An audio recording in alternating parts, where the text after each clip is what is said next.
more on panda diplomacy, let me turn to Marc Brody. He's the founder of Panda Mountain, which helps people and pandas in the Wolong Nature Reserve in China's Sichuan province. And Marc joins us from Los Angeles. Marc, I see a big smile on your face. So yeah, I'm happy.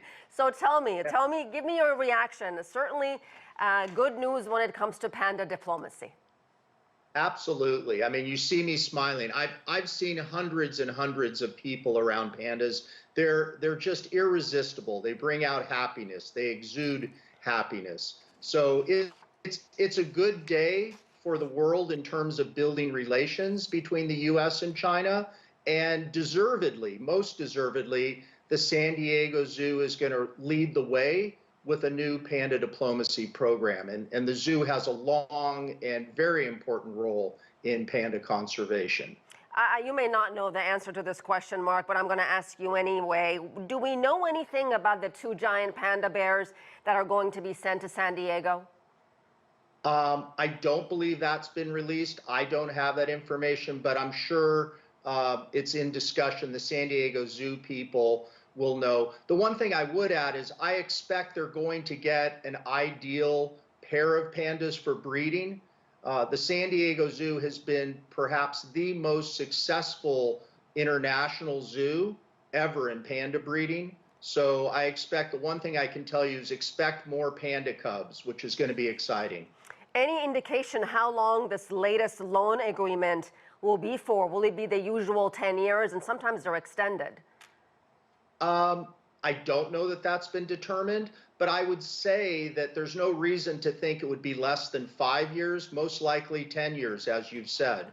Marc, how important are these types of collaborations when it comes to, number one, conservation, and number two, in lowering the temperature and improving ties between China and the United States? These 2 countries have to get along. They have to work together. That's true. That is very true. Well, first, in terms of contribution to conservation, I think when the Panda Loan Program was very active in the 1990s, it was absolutely critical. The San Diego Zoo, again, in particular, was so helpful with its scientific knowledge and veterinary science that it allowed pandas to be raised, born in captivity.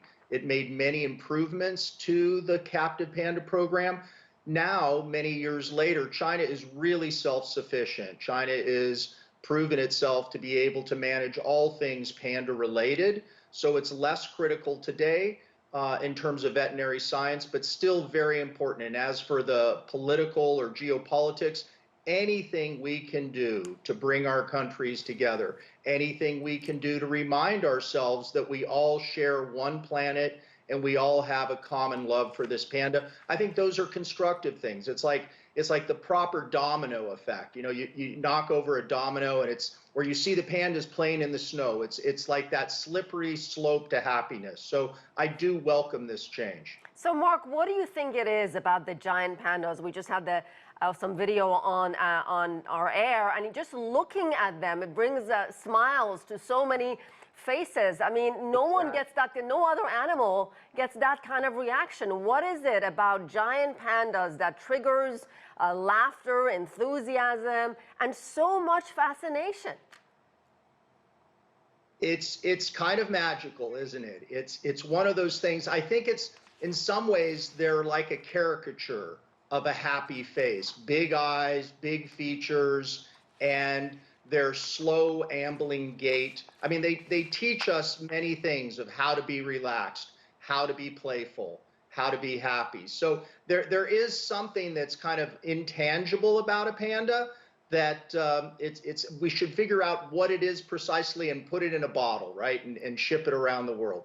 So I think I think it's just something about their character and their looks. It's a special combination. And one of the things people have said too is there's something about their features that they're exaggerated, like a baby has a big broad face with big eyes, and you look into those eyes.